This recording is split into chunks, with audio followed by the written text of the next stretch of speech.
that they perceive that you have, please hear this, real or imagined, they perceive that you have hidden agenda. You're trying to get them to be, or you're trying to get them to do, or you're trying to get them to believe something, and you haven't been forthright, clear, and honest and upfront about it. Oh, that's so if really ever good. there's anger in the room, you've got to check out, is there any hidden agenda?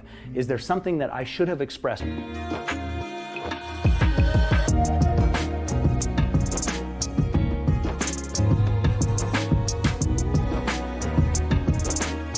We're going to talk about reading the room, when you enter the room, the vibe of it, the people in it. Giddy up. All right, giddy up. All right, so let's get right into this video. This is top 3 strategies for reading the room. With another facilitator development tip. Today we're going to talk about reading rooms. Now, I got to tell you, time and again, I've been in classrooms where I've been coaching a facilitator or I've been leading a program, and somebody says like, how did you know that? And it's like, because I paid attention in the room. And they'd say, yeah, but how did you know that? So here's what I'm going to do. I'm going to tell you 3 little tips that will help you to read rooms and help you to evaluate and adjust. Now, before I do that though, I should probably just put a contextual framework around, as a beginning facilitator, there's stages of facilitating. So the first Real quick, what is a facilitator? Someone who does something? Oh, one who kind of hosts a meeting. Yeah, so like they host or run a meeting, and sometimes like if you have a meeting with different people or speaking or participating, a lot of times, you'll be facilitating. Sometimes you can facilitate a discussion, and sometimes the discussions can get heated and so on. Basically, you're kind of you're making sure everybody is heard and feels heard, basically listened to. Yeah. Understood. At least that's my thought on it. Yeah. That's way better than mine. I didn't even know exactly what it was. Yeah. So stage is this, is you get up in front of the group and you just say what you got to say, and then for the most part, you run away. Like, I got it out. Now, the next piece is you get up in front of the group and you say what you want to say, except they don't necessarily do what you want them to do, which can be frustrating as all get out. But at that stage of the game, you're not quite sure what to do to get them back on track. And then the third stage of facilitating is you're there, you're delivering content, you can see if things are going awry, and you know what to do to bring it back on track. That's when you're getting to be a reasonably skilled facilitator. Yeah. So what I'm about to share with you Indeed. is aimed at the reasonably skilled facilitator. So first and foremost is this. Your room and what happens in the room is all about you. I'm going to say that again. It's not that they're not listening. It's not that they aren't the sharpest knives in the drawer. If they're not doing what you want them to do, it's because of you. So Right. we're going to give you a framework to ask yourself some questions about what's going awry. So here's the thing. If ever you were in a classroom and you are asking the room to handle some mechanics or to do a particular behavior so that they can get set up for an exercise or an activity or a process, and they look at you with this look. Okay. Which is I've the been there. confused dog. Yeah. If that transpires, if they don't understand what's going on, here's what it means. Your grounding is off. For some reason, heart, mind, and soul, you are not perfectly clear about why you are doing what you are doing, why you are asking them to do what they're doing, and what the outcome of this is going to be. Your grounding is off. Confusion is always about you, not about them. That's absolutely right. Yeah. Real quick, I agree with him there 100%. There's this reminds me of another topic I'd love to get into is just leadership in general and standing up in the role of leadership, because from my experience witnessing leadership, you're going to get a lot of mumbling and grumbling. People are going to have opinions about you. They're going to assess you. They could even get trivial and make fun of your height, your voice, the way you stand. They'll test you. Yeah, they'll test you big time. Because you're taking a leadership position, and people who are disgruntled think they know way more than you and think they could do it better than you, but they will not step up to the leadership position because they would expose just how unfriendly they truly are and how inhospitable they truly can be. Yeah. That's I think what you're right about that. In leadership, I've been in leadership positions, as I'm sure you have, and I've asked people who, I'd ask them kind of half jokingly but somewhat seriously, hey, do you want to switch roles? Like you could be leader for the day. And almost invariably, they would take it kind of seriously and be like, oh, no.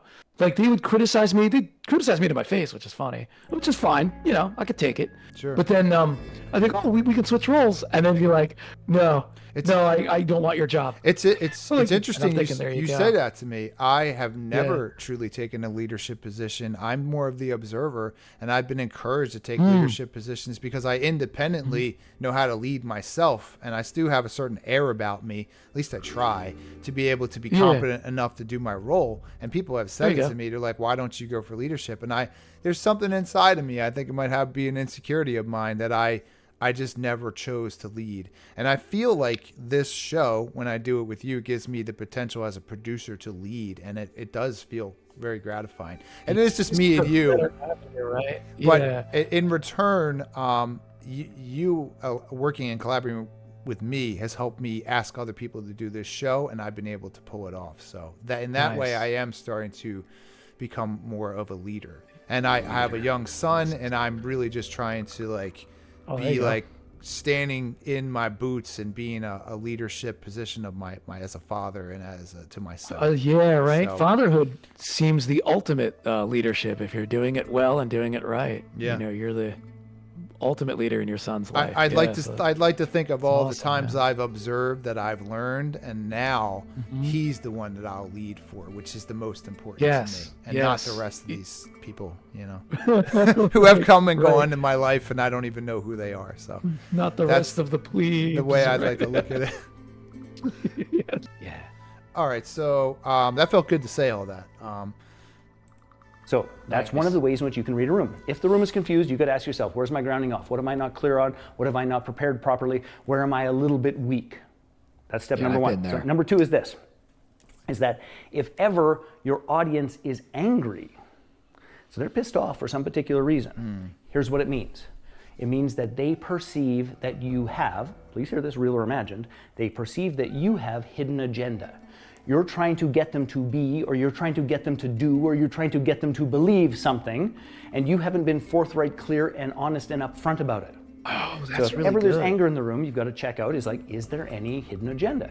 Is there something that I should have expressed, or something that I should have claimed, or something that I should have stated ahead of time that would open this whole process up?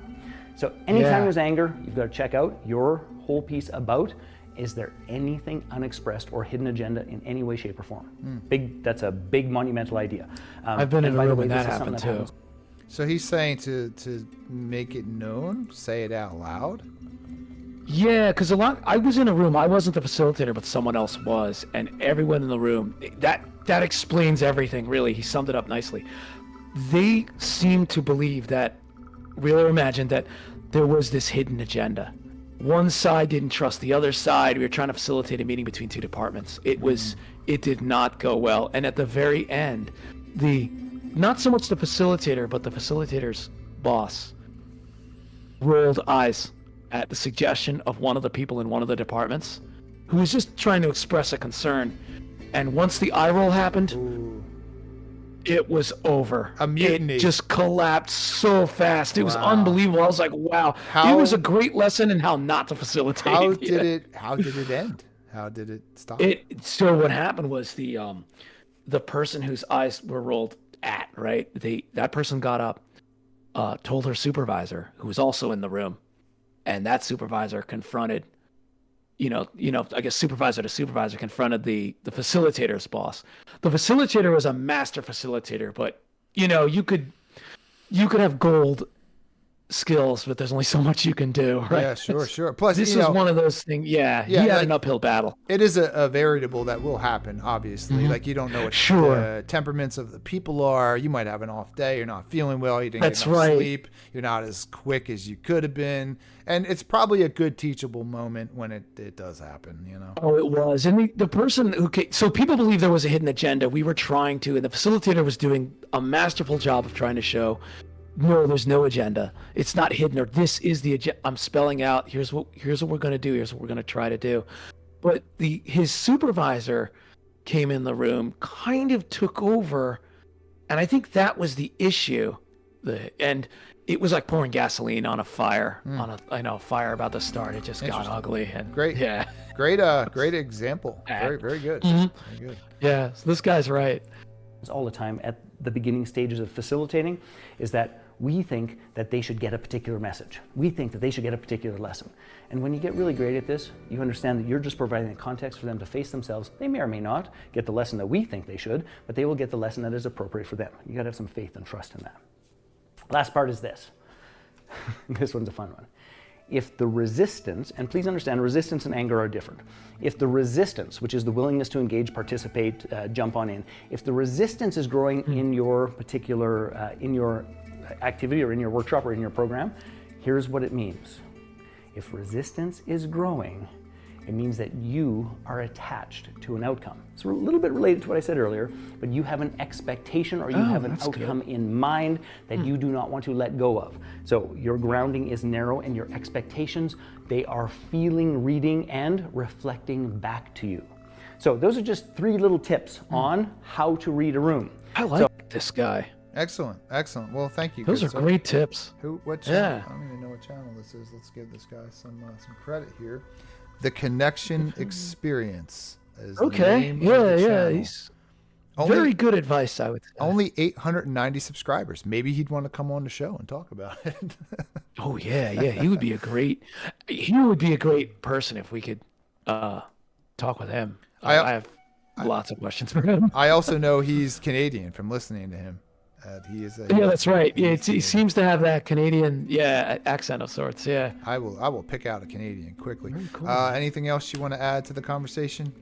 Just that, from what I've heard and what experience I've had facilitating meetings, I think he's right. I've noticed when I facilitate well, less anger in the room, less resistance, less confusion. When I'm having an off day, maybe not so much anger. I've been able to avoid that. Yeah. Maybe a little resistance on the part of some participants, some confusion, especially in the beginnings. I've noticed when I'm kind of getting my bearings, and I know it's me. Like I always wondered, is it something I'm giving off? And as it turns out, it was. And it depends on the level that you're doing this. If you're like a white collar job, a blue collar job, and if you're working with people just looking for a paycheck, it's hard to get people just looking for a paycheck to actually care. Yeah. It truly is. Yeah. And I like to double down on the leadership thing. I find it interesting, and I'm just going to make it more of my thing now for my son. That any lesson, any failure I had, I'm going to use that as a way for me to have, again, a teachable moment and maybe my attachment to certain things that are incorrect.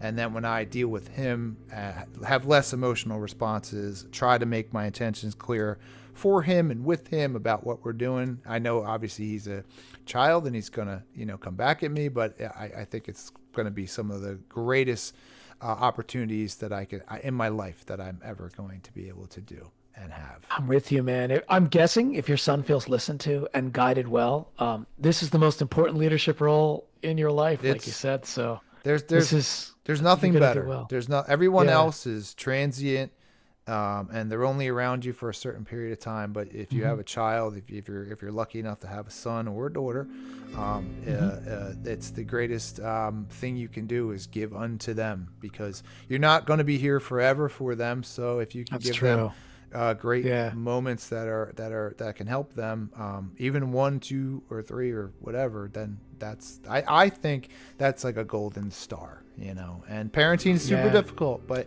I'm talking more about the formative years too, not so much the teenage years, because you got to get to them when they're young in the formative years, so that way they have the template and the fundamentals to extrapolate and build upon.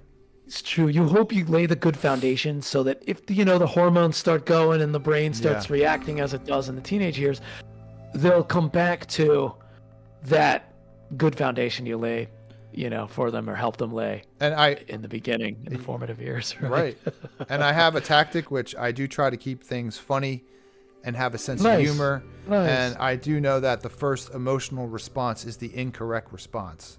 To try to push that down, say spilled the milk, that's going to happen, so don't scream and yell, because that is something that will happen. And there's just some adults out there who are just so riddled with PTSD and inner child wounds that it's just like they can't separate themselves from this, and then they start screaming and yelling at that poor child. They're yelling at the child. Yeah, probably as they were yelled at when they. Yeah, you're right. The wound is open. Yeah, and the cycle doesn't break, and it only amplifies. How dare you spill the milk? And it only digs deeper inside. And it's like I work hard to. That's why I like this show. That's why I talk about reading the room, because it needs these episodes. I'm learning. I don't ever come on here thinking I know anything. This is my platform to learn and to talk to you.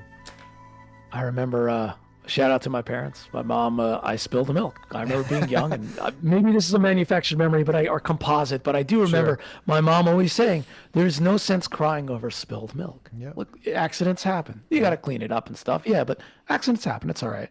The world didn't collapse. It's not the end of days. And this too we're still here. Shall pass.